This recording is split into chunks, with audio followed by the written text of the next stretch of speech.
तो आज मैं पढ़ाने जा रहा हूँ तुम्हें विश्व के प्रमुख वैज्ञानिकों का परिचय। याद रखेंगे, हम पढ़ेंगे विश्व के प्रमुख वैज्ञानिकों का परिचय। तो इस परिचय को जानेंगे बच्चों। यहाँ पर हमने बताया है कि प्यारे बच्चों, तुम्हें पता है विश्व में विभिन्न प्रकार के वैज्ञानिक हुए हैं जिन्होंने कई प्रकार की खोज की है। माने अलग अलग वैज्ञानिकों ने अलग अलग खोज की है, जिसकी वजह से हमारा जीवन आज बहुत ही सुखमय और शांत रहता है। आज हम विश्व के प्रमुख वैज्ञानिकों में से कुछ का परिचय जानेंगे कि कौन से वैज्ञानिक ने कौन सा खोज किया और उससे हमें जीवन में क्या फ़ायदा मिला। और मैं तुम्हें बताऊं बच्चे कि इस कड़ी में सबसे पहला जो नाम हम पढ़ने जा रहे हैं वह नाम होगा हमारा, देख लो यहाँ पे, हाँ, वह नाम होगा हमारा आर्किमेडीज। क्या नाम होगा? आर्किमेडीज। तो आर्किमेडीज काफ़ी, यह यूनान के वैज्ञानिक हैं। हम याद रखेंगे। पेन को थोड़ा सा मैं पतला कर लेता हूँ कि यह हो गया हमारा, यह यूनान के वैज्ञानिक है जिन्होंने द्रवों के उछाल संबंधी नियम का प्रतिपादन किया। मैं पूछूंगा कि आर्किमेडीज ने कौन सा नियम दिया? तो द्रवों के उछाल का मतलब ये हुआ बच्चे कि यदि मान लो ये कोई पानी भरा हुआ है, इस पानी में यदि हम एक जहाज़ को डालते हैं तो वह जहाज़ हमारी नहीं डूबती है, याद रखो। लेकिन इसी पानी में अगर हम एक लोहे का कील डाल दें तो यह डूब जाता है। आखिर क्यों? तो इसी को कहते हैं द्रवों के उछाल का नियम। तो कहते हैं इन्होंने जो सिद्धांत दिया उसे आर्किमेडीज का सिद्धांत कहते हैं। फिर से मैं पूछूंगा बच्चे कि किसका सिद्धांत कहेंगे? तो हम बताएंगे आर्किमेडीज का सिद्धांत।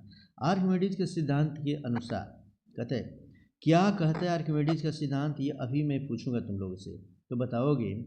यदि किसी द्रव में, जैसे पानी हो गया, दूध हो गया, तेल हो गया, किसी भी चीज़ में यदि किसी द्रव में किसी वस्तु को डुबाया जाता है तो वस्तु द्वारा विस्थापित द्रव का भार यदि वस्तु से कम हो तो वह वस्तु उस द्रव में तैरते रहेगा, परंतु वस्तु द्वारा विस्थापित द्रव का भार अगर वस्तु से अधिक हो जाए तो उस स्थिति में वह वस्तु उस द्रव में डूब जाएगा।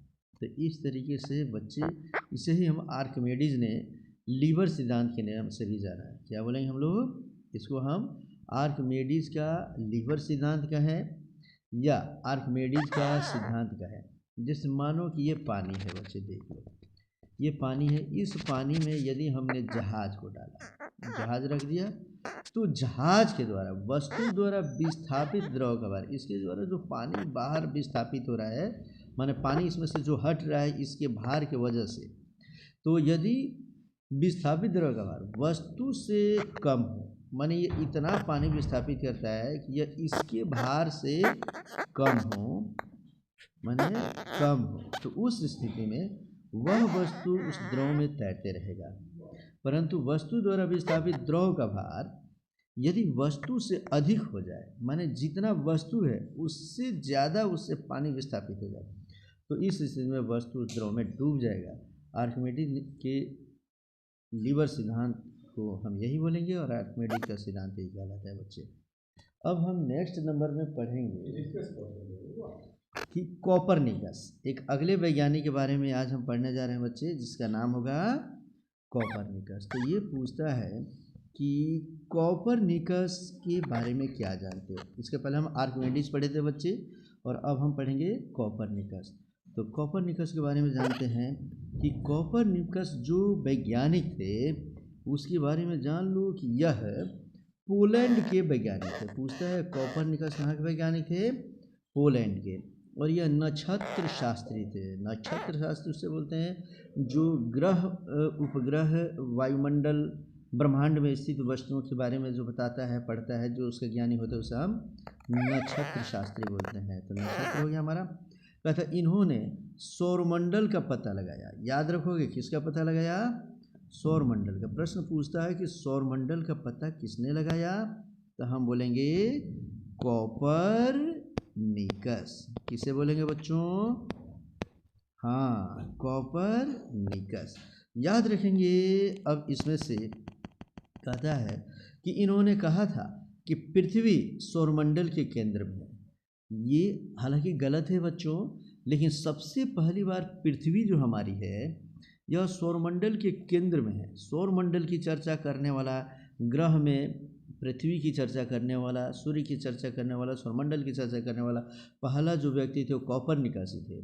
हालांकि यह गलत कहे थे, जिसको आगे चलकर दूसरे वैज्ञानिक ने गलत बताया, और उन्होंने कहा कि पृथ्वी सौरमंडल के केंद्र में नहीं है बल्कि सूर्य सौरमंडल के केंद्र में है। तो कहने का मतलब ये है कि पहली बार ये बताने वाला व्यक्ति कि पृथ्वी सौरमंडल के केंद्र में है, सौरमंडल की चर्चा करने वाला व्यक्ति कोई था, तो वह कोई और नहीं था बच्चों। वो कौन थे बता सकते हो? फिर से बोलो। हाँ, वह थे हमारे कॉपरनिकस। इसे नहीं भूलेंगे बच्चों। अब नेक्स्ट फिर तीसरे अगले वैज्ञानिक के बारे में हम जानने जा रहे हैं, जिस वैज्ञानिक का नाम है हमारा चार्ल्स डार्विन। काफ़ी इम्पोर्टेंट, चार्ल्स डार्विन के बारे में जानोगे। यह ब्रिटिश वैज्ञानिक थे। यह इनकी पुस्तक का नाम है द ओरिजिन ऑफ स्पीसीज। काफ़ी इम्पोर्टेंट, स्टार लगा लेना बच्चे, बार बार पूछता है परीक्षा में कि द ओरिजिन ऑफ स्पीसीज पुस्तक के लेखक कौन है? Charles Darwin. तो डार्विन ये विकासवाद का सिद्धांत दिया, माने मानव का विकास जो आज हुआ है, किस तरीके से मानव विकसित बंदर से बढ़ते बढ़ते आज मानव के रूप में आ गया है, ये हम सब पढ़ेंगे विकासवाद के सिद्धांत देने वाले चार्ल्स डार्विन के पुस्तक द ओरिजिन ऑफ स्पीसीज में। उन्होंने बताया कि विश्व में आज जो मानव दिखता है, जो जीव जंतु का विकास हुआ है, वह कैसे हुआ? नेचुरल सिलेक्शन का नियम भी चार्ल्स डार्विन ने ही दिया। तो दो चीज़ें, विकासवाद का सिद्धांत किसने दिया? Charles Darwin. The origin of species के लेखक कौन है? Charles Darwin. नेचुरल सिलेक्शन का नियम किसने दिया? तो इसको भी बोले हम चार्ल्स डार्विन। कहाँ के वैज्ञानिक थे ये? तो ये ब्रिटेन के थे, ये ब्रिटिश वैज्ञानिक थे। इतना याद है तो फिर चार्ल्स डार्विन क्लियर है बच्चे। नेक्स्ट अगले वैज्ञानिक के बारे में जो हम पढ़ने जा रहे हैं, वह महान वैज्ञानिक है हमारे थॉमस एल्वा एडिसन। पता है बच्चों, एक ज़माना था जब हम अंधेरे में रहा करते थे, और आज हम देखते हैं घर में ये बल्ब जो है हम जला देते हैं, इसमें टंगस्टन का फिलामेंट जो लगा देते हैं और ये प्रकाशित कर देता है पूरे घर को। रात में भी हम उजाले की तरह रहते हैं। उस बल्ब का आविष्कार करने वाले, दुनिया को प्रकाशित करने वाले व्यक्ति थॉमस एल्वा एडिसन। तो थॉमस एल्वा एडिसन यह अमेरिकन वैज्ञानिक थे, काफ़ी इंपॉर्टेंट। ये कहाँ के थे? अमेरिका के थे। इन्होंने कई प्रकार की खोजें की बच्चों। आज जो हम अपने घरों में इलेक्ट्रिक बल्ब जो देखते हैं बच्चे, वह रात के अंधेरे में हम लोग जो प्रकाशमान जो रहते हैं, इसका खोज एडिसन ने किया था। थॉमस एल्वा एडिसन कहें या एडिसन कहें, दोनों को सेम समझेंगे। तो इलेक्ट्रिक बल्ब का खोज करने वाला व्यक्ति जो था, माने बिजली का, इलेक्ट्रिसिटी का खोज करने वाले व्यक्ति कौन? Thomas Alva Edison. इन्होंने फोनोग्राफ, स्टोरेज बैटरी, सिनेमेटोग्राफी का भी खोज किया। तो इसे हम याद रखेंगे, फोनोग्राफ का खोज करने वाला Thomas Alva Edison. Storage battery, जो हम बैटरी इस्तेमाल करते हैं अपने ट्यूबलाइट में इस्तेमाल करते हैं, रिमोट में इस्तेमाल करते हैं, या घर में जो बैटरी हम इस्तेमाल करते हैं, एडिसन ही है बच्चे। सिनेमेटोग्राफी का खोज भी इन्होंने ही किया। तो इस तरीके से हम इन्हें भूलेंगे नहीं, एडिसन। और पता है बच्चे, इनको तो इसकी स्कूल के टीचर भी निकाल दिए थे कि पढ़ने में ठीक ही रही थे, लेकिन व्यक्ति अपने जुनून में इतना, ये व्यक्ति ऐसा हुआ कि इसने पूरी दुनिया को प्रकाशित कर दिया। तो बल्ब का आविष्कार करने वाले, इलेक्ट्रिक का खोज करने वाले व्यक्ति हम किसे कहेंगे? थॉमस एल्वा एडिसन को। बहुत बढ़िया। तो अब इसके बाद नेक्स्ट हम पढ़ेंगे क्रिश्चियन बर्नार्ड। काफ़ी इम्पोर्टेंट एक अगले हम जो वैज्ञानिक पढ़ने जा रहे हैं, वह हमारा, नोट करो इसको, क्रिश्चियन बर्नार्ड। क्रिश्चियन बर्नार्ड के बारे में पढ़ेंगे बच्चे। यह दक्षिण अफ्रीका की, ये बर्नार्ड की बात हो रही है, यह दक्षिणी अफ्रीका के सर्जन है, माने सर्जरी करने वाले, जिन्होंने लुआंस कंस्की नामक व्यक्ति के हृदय को निकालकर, माने एक व्यक्ति के हृदय को निकालकर किसी अन्य व्यक्ति के हृदय उसके शरीर में लगा दिया था। अर्थात एक आदमी का हार्ट निकालकर दूसरे आदमी में लगाने वाला व्यक्ति क्रिश्चियन बर्नार्ड है। पता है बच्चे, पहले किसी एक व्यक्ति के दिल में माने शरीर में एक हार्ट हुआ करता था, आज भी होता है, लेकिन एक व्यक्ति के हार्ट को पहली बार ऑपरेशन के द्वारा निकाल कर वह व्यक्ति जिसका हार्ट खराब हो गया हो उसमें लगाकर उसको जीवित कर देने वाले व्यक्ति क्रिश्चियन बर्नार्ड। साइंस के क्षेत्र में, सर्जरी के क्षेत्र में टॉप लेवल के डॉक्टर जो लुआंस कांस्की नामक व्यक्ति के हृदय को निकाले थे। ये परीक्षा में पूछता है, तो इसे हम देख लेंगे बच्चे। नेक्स्ट में हम पढ़ेंगे इसमें से क्रिस्टोफर कोलंबस। नाम तो सुना होगा बच्चों, क्रिस्टोफर कोलंबस। यह समझो कि यह इटली के नाविक थे। मुख्य तौर पे अगर कहा जाए तो क्रिस्टोफर कोलंबस जिस देश का रहने वाला व्यक्ति था उसका नाम था स्पेन। क्या नाम था बच्चे? स्पेन था। तो ये इटली की जगह अगर हम स्पेन करें तो बेहतर है। इन्होंने 1492 में अमेरिका की खोज किया था। कब किया था? 1492। अमेरिका की खोज किसने किया? Christopher Columbus. फिर 1498 में यह दक्षिणी अमेरिका चला गया था। अर्थात याद है बच्चे, 1498 में यह दक्षिण अफ्रीका चाहता है, लेकिन 1498 में हमारे देश की खोज, भारत का खोज किसने कर दिया बता दो? बहुत बढ़िया, वास्को डी गामा। तुम लोग बहुत अच्छे बच्चे हो, इतना याद है तो तुम लोग काफ़ी अच्छे हो बच्चे। Vasco D gamma. चलो अब नेक्स्ट में हम पढ़ेंगे इसमें से जॉन डाल्टन। क्या पढ़ने जा रहे हैं बता दो बच्चों? John Dalton. डाल्टन का नाम सुने हो बच्चे? अभी तुम लोग केमिस्ट्री कंटिन्यू पढ़ रहे हो और तुम्हें पता होना चाहिए जॉन डाल्टन यह ब्रिटिश वैज्ञानिक थे। कहाँ के थे? ब्रिटेन के थे। और इन्होंने परमाणु के सिद्धांत का प्रतिपादन किया।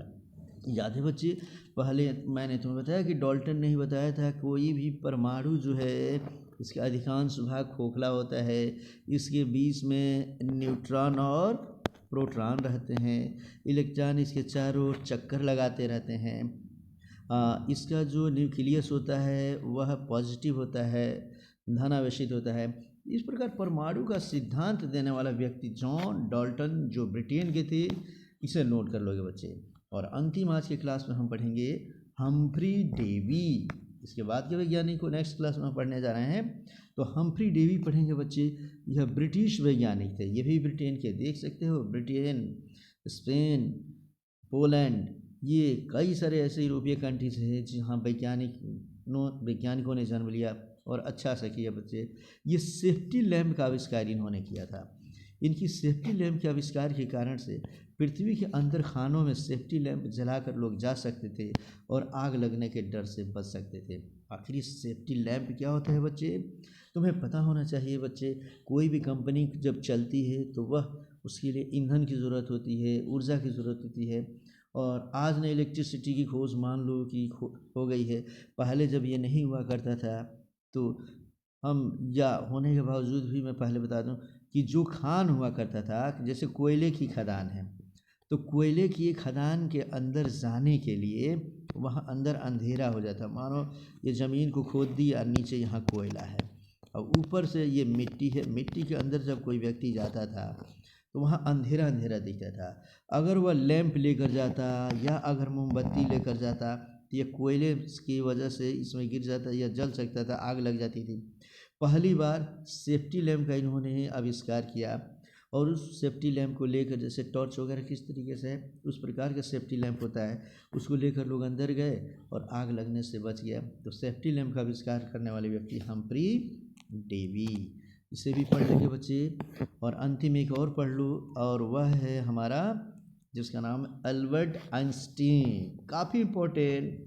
E=mc²। आगे चलकर तुम पढ़ोगे बच्चे। ये देने वाले व्यक्ति हम पढ़ते हैं, यह जर्मन वैज्ञानिक थे। कहाँ के वैज्ञानिक थे अल्बर्ट आइंस्टीन? यह जर्मनी के थे। काफ़ी इम्पोर्टेंट। बाद में ये अमेरिका में जाकर बस गए और इन्होंने थ्योरी ऑफ रिलेटिविटी नामक पुस्तक लिखी थी। कौन सी पुस्तक? Theory of relativity. मैंने एक दूसरे के साथ, प्रकाश के साथ किसी दूसरे का क्या संबंध है, उसकी गति से क्या तात्पर्य, ये समझ चीज़ देने वाले व्यक्ति Albert Einstein. Theory of relativity नामक पुस्तक किसने लिखा? Albert Einstein. तो इस तरीके से हम इतना कुछ पढ़ चुके हैं बच्चे। और इसके बाद एक गैलीलियो को भी पढ़ लेते हैं हम लोग आज बच्चों। गैलीलियो, याद रखेंगे गैलीलियो, यह इटली का वैज्ञानिक है। कहाँ का? इटली का। कौन वैज्ञानिक, किस देश का है और इसने किस चीज़ का खोज किया, इस पे ध्यान देना हमें। इन्होंने टेलीस्कोप का आविष्कार किया। याद रखना, टेलीस्कोप। टेलीस्कोप क्या होता है बच्चे?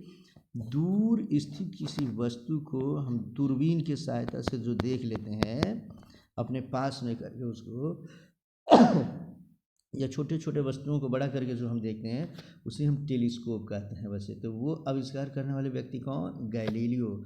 और गैलीलियो कहाँ के? इटली के वैज्ञानिक थे। नेक्स्ट है कोपरनिकस।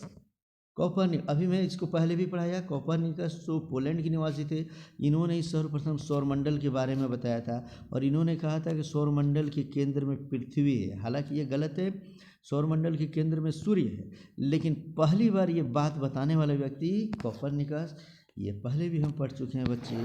तो इस तरीके से एक और वैज्ञानिक हम पढ़ ले रहे हैं इसमें, ऑटो हान। ऑटो हान कौन है? जर्मनी का वैज्ञानिक। इन्होंने परमाणु विखंडन पर सफलता प्राप्त किया और एटम बम तैयार किया। काफ़ी इंपॉर्टेंट बच्चे, कहते हैं कि एटम बम तैयार करने वाले व्यक्ति कौन? तो हम बोलेंगे ऑटो हान। उसने बताया किसी परमाणु के नाभिक पे जब न्यूट्रॉन को प्रहार किया जाता है तो वह टूट जाता है और अपने 3 हिस्से में, फिर वो 3 हिस्से में, फिर वो 3 हिस्से में बढ़ता है। इस प्रकार परमाणु विखंडन किस प्रकार से होता है और अपार मात्रा में ऊर्जा निकलती है, यह बताने वाले ऑटो हान है बच्चे। और उसी वैज्ञानिकों में एक वैज्ञानिक और है जिसे हम आज पढ़ लेते हैं बच्चे। नाम है विलियम हार्वे। क्या नाम है बच्चों? हाँ, विलियम हार्वे। विलियम हार्वे के बारे में जानेंगे बच्चे हम लोग। यह कहता है इसमें से इनके बारे में, यह भी ब्रिटिश डॉक्टर थे। विलियम हार्वे एक डॉक्टर थे। इन्होंने रक्त परिवहन की खोज की थी और बताया था कि हमारे शरीर में रक्त कैसे बहता है। बच्चों तुम लोग ब्लड को पढ़े हो ना? ब्लड हमारे शरीर में किस तरीके से अलग अलग, ये हमारा बॉडी हो गया, अलग अलग से हमारे हार्ट में कैसे आता है और यहाँ से छान कर फिर कैसे अलग अलग हिस्से में जाता है। तो ब्लड किस तरीके से आएगा हार्ट में, किस तरीके से वहाँ से अलग अलग अंगों में जाएगा, ये बताने वाले कौन हैं? William Harvey. भूलेंगे नहीं बच्चे। और अब हम पढ़ने जा रहे हैं इसमें से फिर से एक अंतिम, इसको पढ़ लो। इसको अंतिम करता हूँ, अगले दिन फिर अगले वैज्ञानिक के बारे में बताऊंगा बच्चे। नाम है हमारा एडवर्ड जेनर। क्या नाम है बच्चों? Edward Jenner. यह भी इंग्लिश डॉक्टर थे, माने अंग्रेज थे, ये भी ब्रिटेन के थे बच्चे। इन्होंने चेचक के टीके का आविष्कार किया। काफ़ी इंपॉर्टेंट। देखते हो बच्चे, तुम्हारे शरीर पे कभी कभी लोग कहते हैं गांव में कि मैया आ गई है और बॉडी पे एकदम लाल लाल चकता आने लगता है, एकदम दाग हो जाता है, बुखार हो जाता है। आदमी, इसको हम छोटी माता के नाम से भी जानते हैं। गांव में लोग कहते हैं कि मैया निकल गई है। प्यारे बच्चों, तुम देखते हो कभी कभी किसी बच्चे को छोटी माता निकल जाती है। वह छोटी माता पहले बहुत बड़ी बड़ी निकलती थी और उसको चेचक कहा जाता था। क्या कहा जाता था? चेचक। और उसी चेचक के टीके का खोज करने वाले व्यक्ति कौन? Edward Jenner. तो वही मैं लिखा हूँ बच्चे कि प्यारे बच्चों, तुम देखते हो कभी कभी किसी बच्चे को छोटी माता निकल जाती है। वह छोटी माता पहले बहुत बड़ी बड़ी निकलती थी और उसको चेचक कहा जाता था। क्या कहा जाता था? चेचक। उसी चेचक के टीके का एडवर्ड जेनर ने खोज किया। किसने किया? Edward Jenner. इसलिए आज सब किसी को चेचक नहीं निकलता है, बड़ी मुश्किल से किसी को निकलता है बच्चों। तो इस चेचक के टीके का खोज करने वाले व्यक्ति एडवर्ड जेनर। तो इस तरीके से कई सारे वैज्ञानिकों को पढ़े हम बच्चे। एक मार्कोनी बचे हमें, इनको भी पढ़ लेते हैं और तब हम अंत करते हैं। तुम भी सोच रहे हो कि सर केवल बढ़ाते जाते हैं, कहते हैं लास्ट है, तो चलो इस पर लास्ट करता हूँ बच्चा। मार्कोनी, यह इटली के वैज्ञानिक, काफ़ी इंपॉर्टेंट। कहाँ के वैज्ञानिक थे? इटली के। इन्होंने रेडियो का खोज किया बच्चे। ये आकाशवाणी रेडियो है और अब आप सुन रहे हैं ABC से समाचार, ऐसा करके वो सुनते हो बच्चे। रेडियो पे जो गीत सुनते हैं, समाचार सुनते हैं, और उसका खोज करने वाले व्यक्ति कौन? मार्कोनी। वायरलेस का आविष्कार भी इन्होंने किया। वायरलेस टेलीग्राफी उसे कहते हैं। कि हम जहाँ यहाँ बोलेंगे और दूसरी जगह मशीन में लिखा जाता है तो उसे वायरलेस टेलीग्राफी कहा जाता है। बच्चे आज जिससे हम मोबाइल में बोलते हैं तो दूसरी जगह सुनाई देता है उसी तरीके से, लेकिन जब हम किसी एक मशीन में बोलते हैं यहाँ पर और दूसरे जगह मशीन में वहाँ टाइपराइटर लगा तो वहाँ टाइप ही होने लगता है, ठीक है ना, लिखाने लगता है, तो उसको हम वायरलेस टेलीग्राफी कहते हैं। इसका खोज और रेडियो का खोज दोनों किसने किया था? मार्कोनी किया था। तो क्लियर है बच्चे, यहाँ तक कंप्लीट हो गया। अब इसके आगे के जो वैज्ञानिक है इसको अगले पार्ट में मैं तुम्हें बताऊंगा और वह हमारा शुरू होगा जॉन ग्रेगर मेंडल से। तब तक के लिए तुम लोग इसको तैयार करो, फिर मिलते हैं नेक्स्ट वीडियो में।